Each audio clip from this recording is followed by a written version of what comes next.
everybody, this is Emily and Sarah for story time.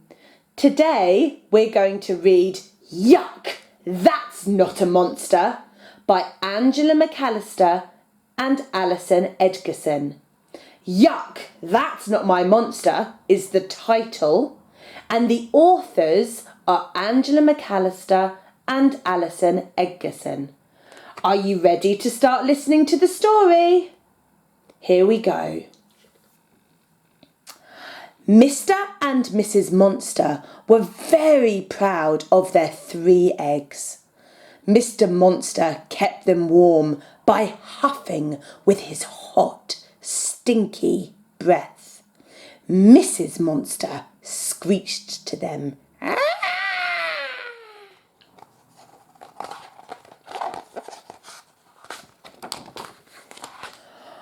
One stormy night, the first egg cracked.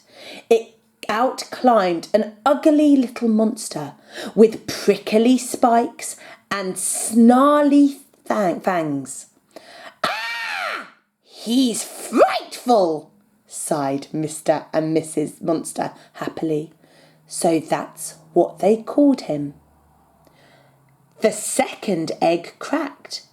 Out climbed another ugly little monster with horny spines and bristly warts. "Ooh, she's horrid!" gasped Mr. and Mrs. Monster happily. So that's what they called her. Then the third egg shook a bit. Frightful and Horrid gave it a poke. Out crept something very soft and pink. He's sweet," said the little monsters. "Let's squash him." Shall we turn the page?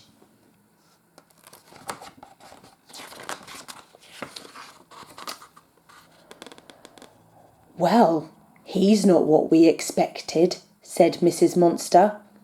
"He's a bit of a shock. Let's throw him in the rubbish bin," said Mr. Monster.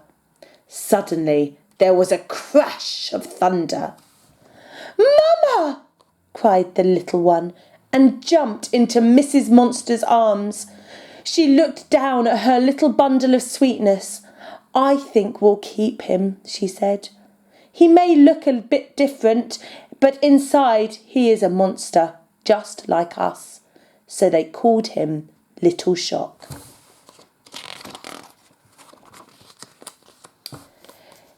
Each day, Frightful and Horrid grew hairier and scarier. They learned how to spit and hiss and snarl and scratch. But Little Shock grew more fluffy. He liked to gurgle and roly-poly and twinkle his big blue eyes. He loved his brother and sister and followed them everywhere.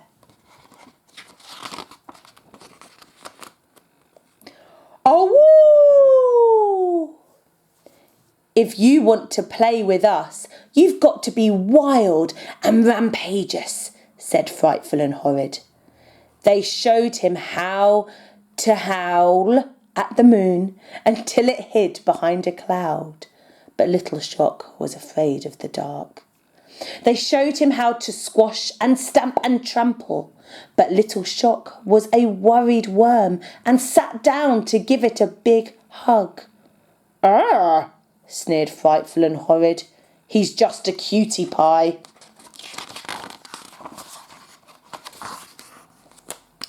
Soon Frightful and Horrid were bold enough to go monstering in the wood.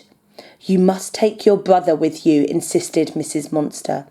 Frightful and Horrid snorted grumpily, but they put Little Shock in a trolley, hid him under a blanket, and tugged him along.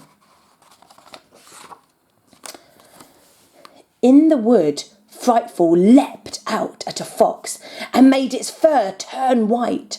Horrid pounced on a wild pig and made it jump into a tree. They had a wonderful time. Grrr! Pah! Little Shock cuddled his blanket and played peekaboo with a mouse. "What shall we do now?" said Frightful. "Let's find something big to scare," said Horrid. Something big rustled in the bushes ahead, so they crept up on it. Frightful and Horrid saw a hairy hump. They winked at each other, took a deep breath and roared. But the big hairy hump was only a little bit of a big monster. It snarled and flashed its fiery eyes. "Who dared to roar at me?" Frightful and Horrid were too terrified to run away. Their spines shriveled and their claws curled up. Suddenly, the big monster spotted Little Shock. "Ooh, Candy Floss," he said. Little Shock stared up at the monster's face. His big blue eyes grew wider and wider. Then, mwah! He gave the monster a kiss right on the cheek.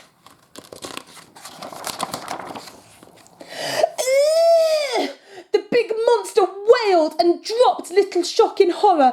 He was so afraid that his fur turned to frizz and his bristles fell out. "Help!" he cried. "It's adorable!" And he ran away crying for his mummy. Frightful and Horrid couldn't believe their eyes. "You kissed him! You kissed him!" they laughed.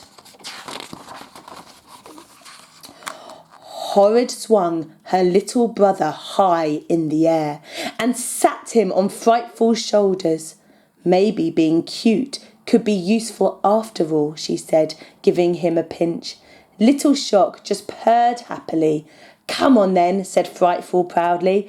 "Let's go home and all kiss Mum and Dad." That's the end of our story. I hope you enjoyed it.